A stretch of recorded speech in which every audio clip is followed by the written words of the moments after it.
नमस्कार दोस्तों, स्वागत है आप सभी लोगों का मेरे YouTube चैनल पे आने के लिए।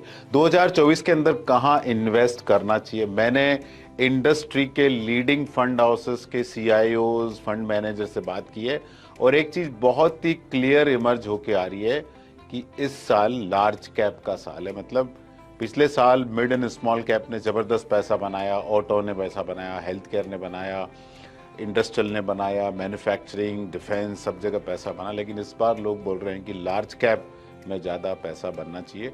और क्यों लार्ज कैप अट्रैक्टिव लग रहा है, इन सब चीज़ों के बारे में जानकारी हासिल करेंगे हम लोग। बहुत ही खास मेहमान हमारे साथ है अतुल मेहरा जी, जो कि फंड मैनेजर है मोतीलाल असेट मैनेजमेंट कंपनी के, और ये इनका जो लार्ज कैप फंड लॉन्च हो रहा है, बहुत ही इंटरेस्टिंग फंड लॉन्च हो रहा है, उसके बारे में हम चर्चा करेंगे। तो welcome Atul on the show. Thank you very much. तो अतुल, आप मुझे बताइए कि आज के बाजार में कहाँ आपको वैल्यू ज्यादा दिख रही है और क्यों? सो सर, बेसिकली अगर आप देखेंगे at this point in time, हमको लगता है कि large cap as a space, उसमें काफ़ी ज़्यादा वैल्यू इमर्ज हो रहा है।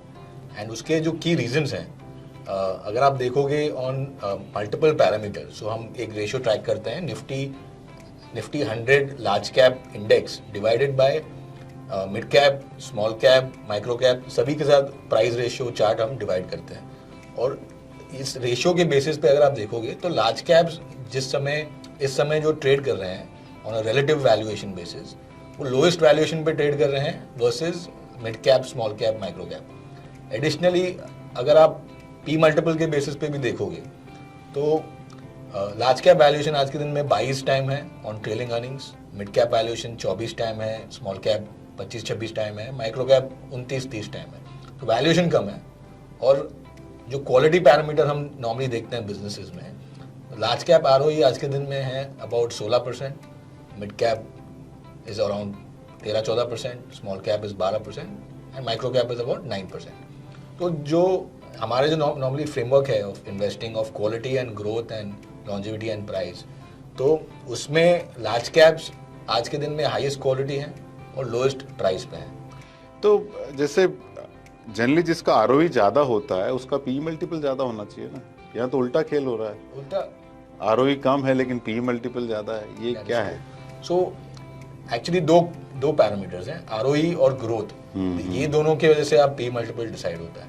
तो ROE डेफिनेटली कम है, ज्यादा है लार्ज कैप्स का versus peers.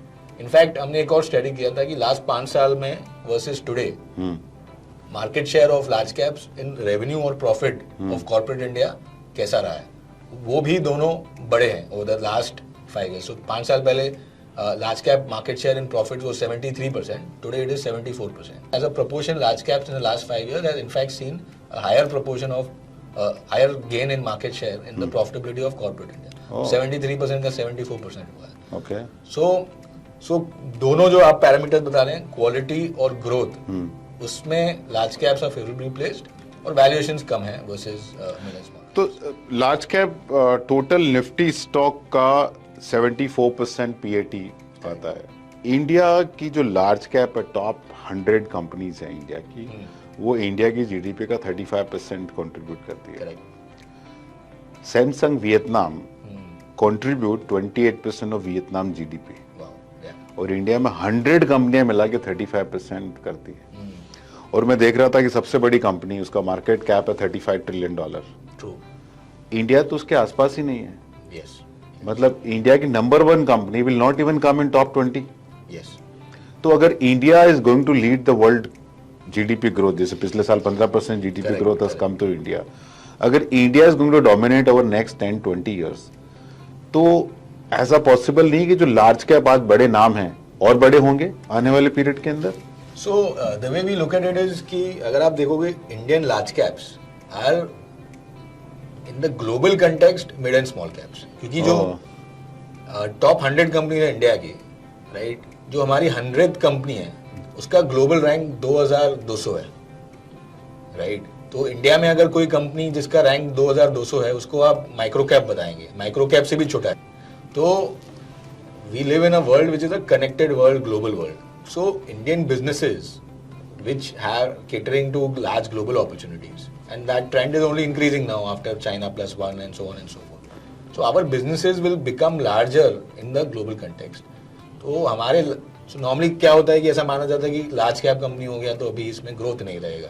That is the general in terms of reservation and in terms of concern.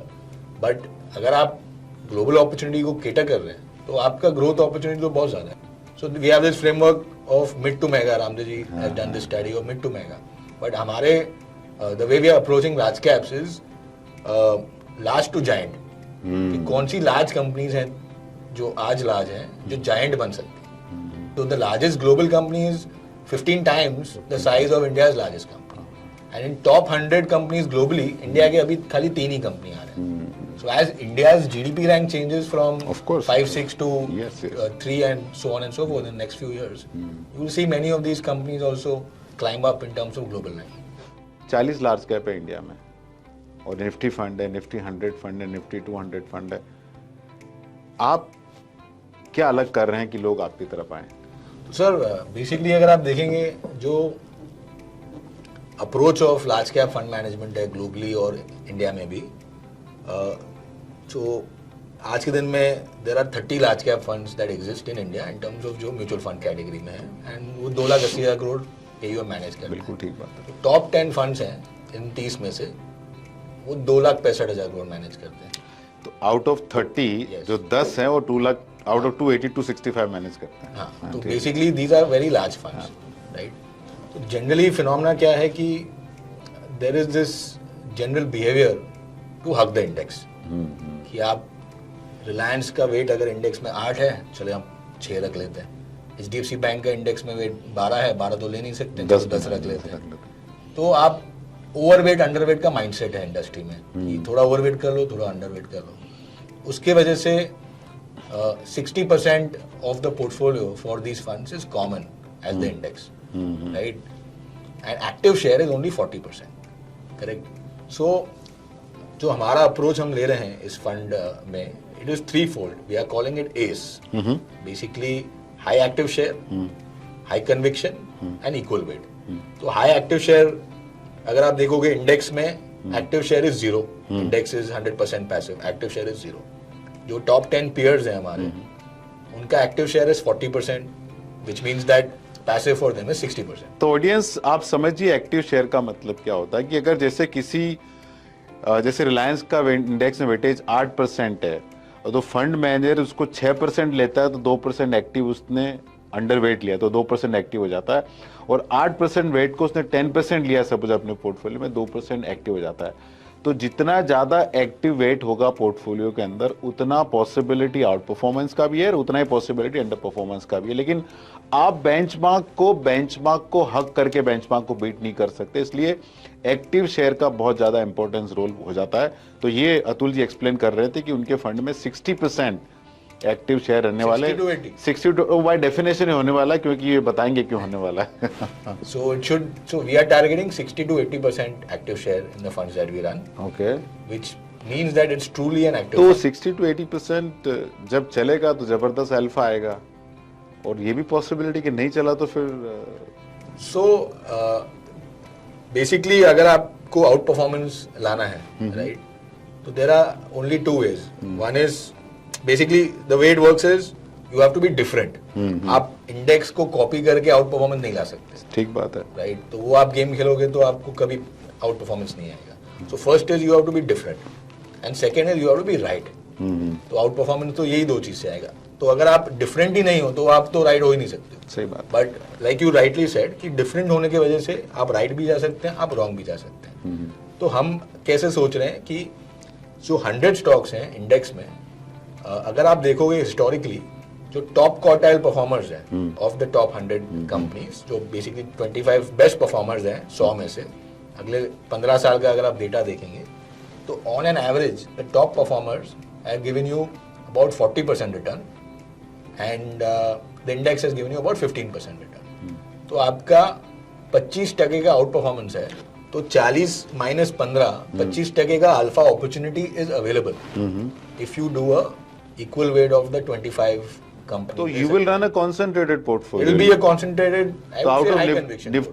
Nifty 100 में 100 स्टॉक्स होते हैं, तो आप करीब 25-30 स्टॉक्स निफ्टी 100 से लेंगे 5 स्टॉक हम मिड कैप स्मॉल कैप जो नए आईपीओ आ रहे हैं सो एक्टिव हो गया, second is conviction and third is equal weight. Equal तो इक्वल वेट का मतलब क्या बताइए कि आप क्या करेंगे पोर्टफोलियो में? तो टिपिकली क्या होता है कि अगर आप दिस इक्वल वेट फिनोमेना देखें इंडिया में और ग्लोबली एज वेल, तो निफ्टी 100 लास्ट 21 साल में जब से इंडेक्स शुरू हुआ है 1000 का इंडेक्स हो गया 29,000, तो 29 गुना हुआ है Nifty 100 total return index. But instead of the market cap weights अगर आपने इक्वल वेट में इन्वेस्ट किया होता तो आपका पैसा हो गया होता almost 37 times in the same horizon. Globally अगर आप S&P 500 देखोगे इंडेक्स, उसमें भी 20-25 साल का डेटा बेसिस पे equal weight has out perform the S&P 500 by about 200 basis points. बोल रहे हैं कि 100 को आप डिस्टिल करो 25 में, हाँ, और 25 में आप एवरी स्टॉक को इक्वल वेट दीजिए। So this is an active fund. This is not a passive fund. तो passive fund ऑन एवरेज आप 3 से 3.5% 3-3.5 broadly. सिंगल स्टॉक में लेंगे आप। Exactly. So that is what we are trying to do. We are trying to identify top 25 names कौन से होंगे plus mid cap small cap ideas। 30 stock का portfolio बनाएं and then you let the winners in terms of run and give you all। आप mutual fund में, Motilal AMC में mutual fund में आने से पहले आप पीएमएस एआईएफ मैनेज करते Yes. थे, और वहां भी मैंने आपका पोर्टफोलियो देखा। Yes. It is predominantly large cap oriented portfolio है, और वहां भी आपका ट्रैक रिकॉर्ड मैंने देखा बहुत अच्छा रहा, जबकि म्यूचुअल फंड के फंड मैनेजर स्ट्रगल कर रहे हैं अल्फा जनरेट करने के लिए। What is the reason you are able to create alpha in your AIF? So again, like the focus is similar high conviction portfolio of 25 to 30 names. So अच्छा। वहाँ पे भी we don't run like a long tail of names. So high conviction portfolio. And personally, like I've realized in stock market over many years that end of the day you need to bet on the right management. Like Phil Fisher बोलते थे कि investing is 90% management, 9% industry and 1% everything else. Right, opportunity सबके लिए same होती है। तो IT industry जब खुला सबके लिए सेम खुला, बट एक नारायण मूर्ति ने इन्फोसिस बनाया तो 30 करोड़ का मार्केट कैप आज 6 लाख करोड़ है, right. So the key in investing is picking the right management teams और आइडेंटिफाइंग देम अर्ली। मतलब आफ्टर इन्फोसिस डिस्कवर्ड, आज के दिन में आप बोलना कि नारायण मूर्ति बहुत अच्छा मैनेजर है, उसका कुछ वैल्यू नहीं है। और इन्वेस्टिंग के अंदर रिटर्न देखने से पहले रिस्क जरूर समझें, और ये हमने बातें की, सारी पास्ट डेटा की है, फ्यूचर में होगा कि नहीं होगा मुझे पता नहीं है। फाइनली ये आपका पैसा है, आपका फ्यूचर आप डिसाइड करें। हम इस पूरे प्रोसेस में बहुत ही छोटे एनेबलर हैं। धन्यवाद। Mutual fund investments are subject to market risks. Read all scheme related documents carefully.